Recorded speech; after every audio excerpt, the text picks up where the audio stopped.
ઘણા બધા ષડયંત્રો કરવામાં આવ્યા, પણ અમે પાછા પડવાના નથી. આજે તમને આટલા માટે બોલાવવામાં આવ્યા છે કારણ કે ગોંડલની અંદર જે લડાઈ લડવાની છે ને, એ લડાઈ સરખી રીતે અને એક કહેવાય ને એક સાચી દિશામાં લડાય ને, એના માટે થઈ અને અમે એક સમિતિનું નિર્માણ કર્યું છે, ગોંડલ હિતરક્ષક સમિતિ, જેમાં ઘણા બધા નિર્ણયો હવે લેવામાં આવશે, સાથે રહીને લેવામાં આવશે, અને નીડર અને જાબાદ જે યુવાનો છે, જે કોઈનાથી ડરતા નથી અને જેને સમાજ માટે કંઈ કરવું છે ને, એવા યુવાનો અમારી સાથે જોડાણા છે, અને એ બધાને સાથે લઈ અને આગળના જે કંઈ પણ ફેસલા છે એ કરવામાં આવશે. એમાંના 2 નિર્ણય હું આજે તમને કહેવા માંગુ છું, તમારી સમક્ષ મૂકવા માંગુ છું, અને તમારા માધ્યમથી હું ગોંડલની અને ગુજરાતની તમામ જનતાને કહેવાય ને વાત મૂકવા માંગુ છું કે અને આવકારવા પણ માંગુ છું કે ગોંડલની અંદર આવતી 31 ઓક્ટોબર એટલે કે સરદાર વલ્લભભાઈ પટેલ જેની 150મી જન્મ જયંતિ આવે છે, એ દિવસે અમે એક ભવ્ય કાર્યક્રમ કરવા જઈ રહ્યા છીએ. અને સરદાર વલ્લભભાઈ પટેલ એટલે કે જેને 562 રજવાડા એક કર્યા હતા અને જેને ખરા અર્થમાં આપણને આઝાદી અપાવી હતી, એવા સરદાર વલ્લભભાઈ પટેલની જયારે 150મી જન્મ જયંતિ આવતી હોય અને એ જ સમયે અમે વિનુભાઈ સિંગાડા કે જેને આખા ગુજરાતની અંદર છોટે સરદાર તરીકે ઓળખવામાં આવે છે, એ સ્વર્ગસ્થ વિનુભાઈ સિંગાડાની મૂર્તિનું જે પ્રતિષ્ઠા કરવાની છે, એની ભૂમિપૂજનનો પણ એક કાર્યક્રમ રાખવાના છીએ. એટલે આ બંને કહેવાય ને સરદાર અને છોટે સરદાર બેયને સાથે રાખી અને જેની જે વિચારધારા હતી ગોંડલના મુદ્દે અમે જે એની વિચારધારાને ફોલો કરી અને અમે આગામી કાર્યક્રમ કરવાના છીએ. એટલા માટે આજ તમને સૌને આજે અહીંયા આમંત્રણ આપ્યું હતું અને આપના માધ્યમથી હું ગુજરાતની તમામ જનતાને કહેવા માંગુ છું કે આ કાર્યક્રમમાં તન મન ધનથી અમારી સાથે જોડાજો.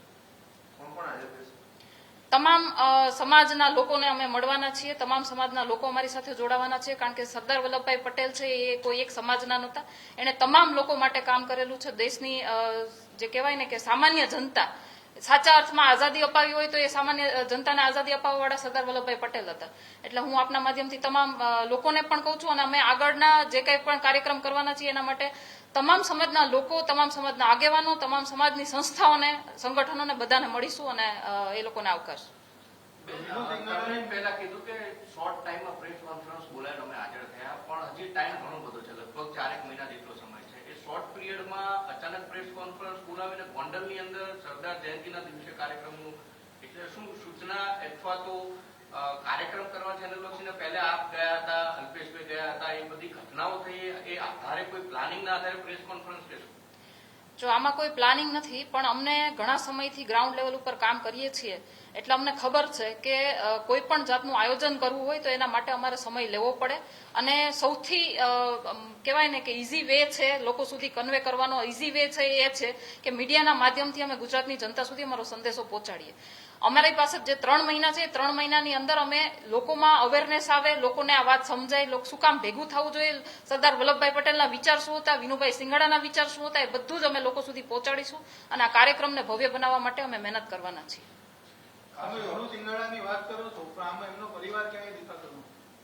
જો ભાઈ ગોંડલની વાત આવે ને એટલે ત્યાંનું જે રાજકારણ છે ખૂબ જ લોહિયાળ છે.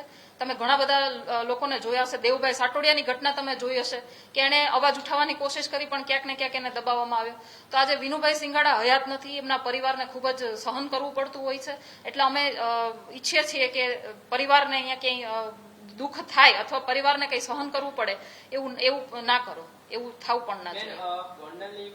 જે પાટીદાર સમાજના લોકો છે એમને કઈ રીતે વિશ્વાસમાં લેશો? કેમ કે અગાઉ પણ તમે ત્યાં ગયા હતા ત્યારે પાટીદાર સમાજના લોકો ક્યાંક ને ક્યાંક ડરના કારણે કે કોઈ અન્ય કારણોસર તમારી સાથે એ કાર્યક્રમમાં જોડાયા નહોતા, તો આ વખતે એ લોકોમાં પણ હિંમત વધી માટેના કયા પ્રયાસો રહેશે? જો મને એવું લાગે છે કે પહેલી વાર જયારે હું ગોંડલ ગઈ હતી ને ત્યારે મારી સાથે બહુ ઓછા લોકો જોડાણા હતા.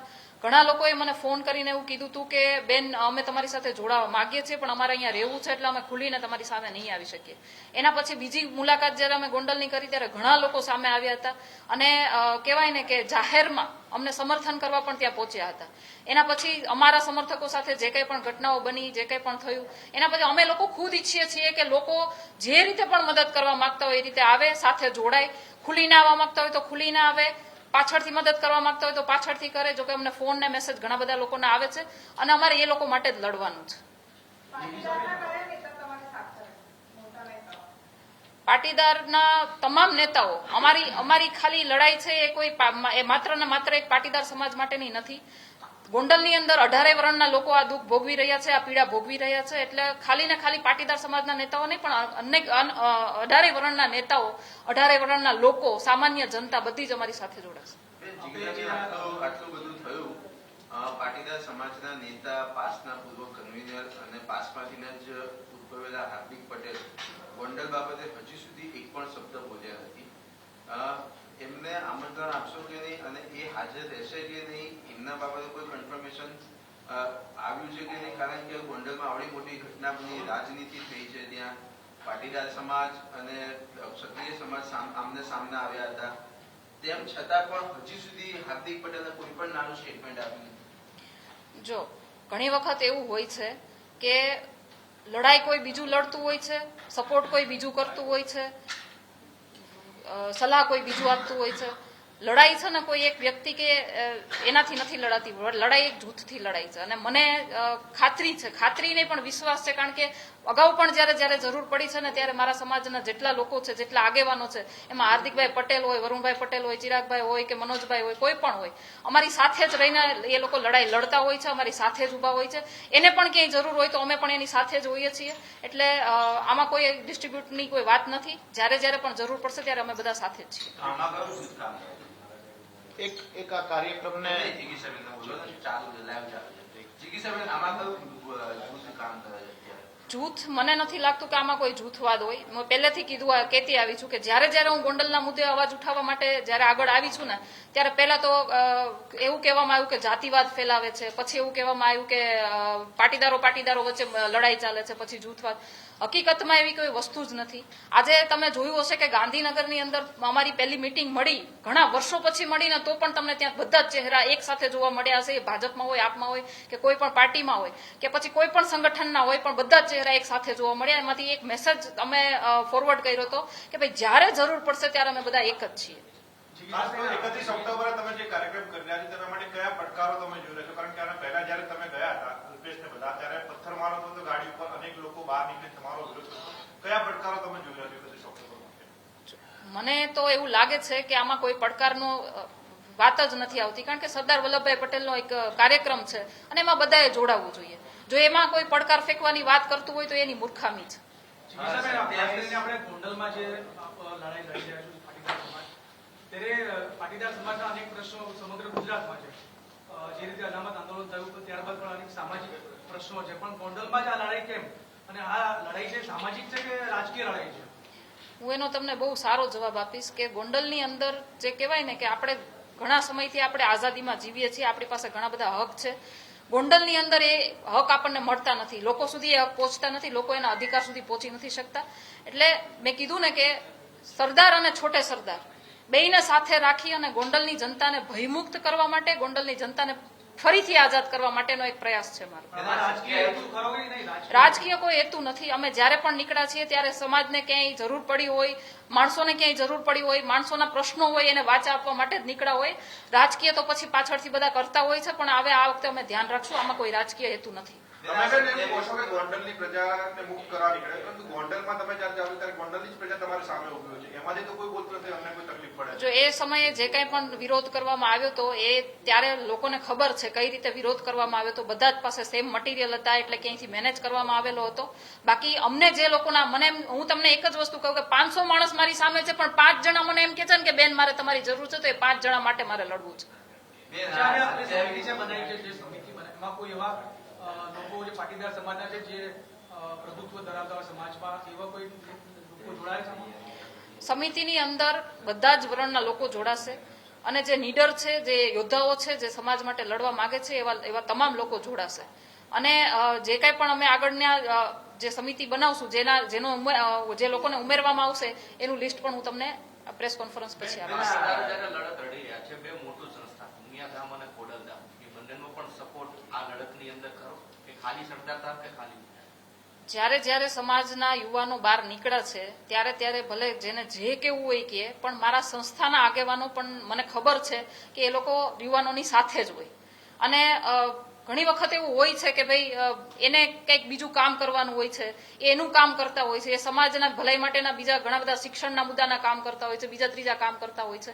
અમે અમારી લડાઈ લડતા હોઈએ છીએ, પણ મેં કીધું એ પ્રમાણે કે બધા જ પોતપોતાનું કામ કરતા હોય, પણ જ્યાં જ્યાં જેને જેને જરૂર પડે ને ત્યાં બધા સાથે મળીને જ અમે લોકો ઉભા હોઈએ છીએ. 27 નું આયોજન કરી શકીએ, કારણ કે પહેલા પણ વાત નીકળી છે કે ગોંડલમાં ક્ષત્રિય સમાજને અથવા તો ચોક્કસ પરિવારને ટિકિટ આપવામાં આવે છે ભાજપમાંથી, અને હવે પાટીદાર સમાજ સામે આવે છે કે હવે ગોંડલમાંથી 27 અમારે ટિકિટ જોઈએ. એટલે એનું આયોજન હોઈ શકે અત્યારથી 2 વર્ષ પહેલા? જો મારી લડાઈ ખાલી એટલી જ છે કે ગોંડલની અંદર જે ગુંડારાજ છે ને એને ખતમ કરવા માટેની લડાઈ છે. ટિકિટ કોઈને પણ મળે, મને નથી કોઈ ફેર નથી પડતો, પણ એવા લોકોને ના મળવી જોઈએ જે પોતાની સત્તાનો દુરુપયોગ કરીને ગોંડલની જનતાને બાનમાં રાખે.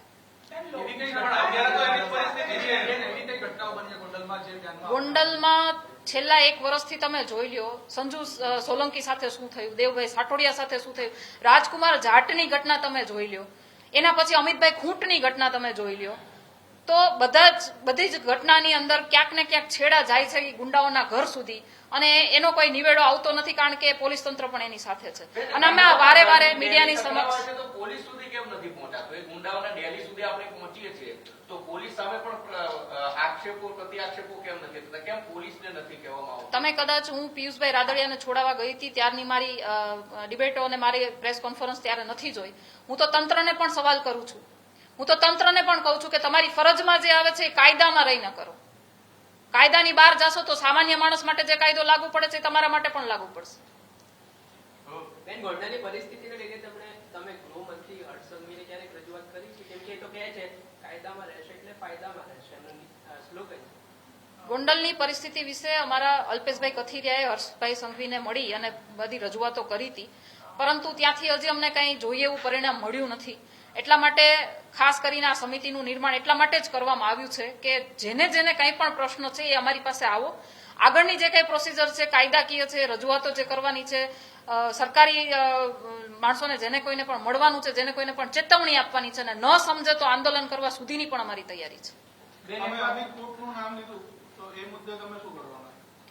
જો અમિતભાઈ ખૂંટની મેટર છે ને, તો મારું એટલું જ કહેવાનું છે, તમારા માધ્યમથી હું હજી એકવાર સમાજને કહેવા માંગુ છું કે ગોંડલની અંદર કોઈ પણ બાહુબલીઓની વચ્ચે ઝઘડો થાય, ઈ બેયની સત્તાને પ્રોબ્લેમ થાય, અંદરો અંદર કાંઈ પણ લડાઈ થાય, પણ જાય છે કોણ?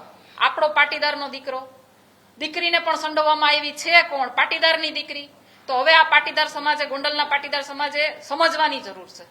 અમિતભાઈ ખૂંટની મેટરમાં મેં પરિવારને વારે વારે કીધું છે કે તમે એના માટે યોગ્ય તપાસની માંગણી કરો, તમે હાઈકોર્ટ આવો, અમે અહીંયાથી તમને તન મન ધનથી તમને સપોર્ટ કરીએ, પણ ક્યાંક ને ક્યાંક એ લોકો ગુમરાહ થયેલા છે, એટલા માટે અમારા સુધી પહોંચી નથી શકતા. બેન, એક વાત છે કે વિનુ શિંગાળાને લઈને તમે આગળ વધી ગયા છો, તો એવા સવાલો પણ થતા હોય છે. ક્ષત્રિય સમાજ એ પણ કહે છે કે વિનુ શિંગાળા ક્યાં દૂધે ધોયેલા હતા? ભાઈ, વિનુભાઈ શિંગાળા ઉપર જે તે ટાઈમે જે કેસ ચાલતા હતા, બરાબર, એમાં એ આરોપી સાબિત નથી થયા. જે કેસ ચાલતા હતા એના ઉપરથી આ લોકોએ એને આરોપી સમજીને એનું મર્ડર કરી નાખ્યું. શું કામ કર્યું ભાઈ? તમે કઈ કોર્ટ છો? તમે કાનૂન છો? તમે કોણ છો એને સજા આપવા વાળા? આજે જે આરોપીઓ છે એની ઉપર તો એને સજા પડેલી છે, 4-4 વર્ષ જેલમાં રહેલા છે, છતાં પણ એ બહાર ખુલ્લેઆમ ઘૂમે છે. તો એ લોકોને સમજવું જોઈએ. જિગીઝાબેન, આપ માનો છો કે ત્યારે ગોંડલમાં જે કાયદો અને વ્યવસ્થા જે કાબુ બહાર છે અને સરકારનું જે તંત્ર ગૃહ વિભાગ છે એ બરાબર કામ નથી કરી? મને તો એવું લાગે છે કે તંત્ર પણ ક્યાંક ને ક્યાંક દબાઈ રહ્યું છે. બાકી આવી રીતે તો ના હોય. કોઈ પણ ઘટના બને, પોલીસ તંત્ર પાસે સીસીટીવી ફૂટેજ માગે તો સીસીટીવી શોર્ટ સર્કિટ થઈ ગયા હોય, બધા જ પોલીસ સ્ટેશનમાં એકારે થઈ ગયા હોય, આટલી હદે તો ના હોય.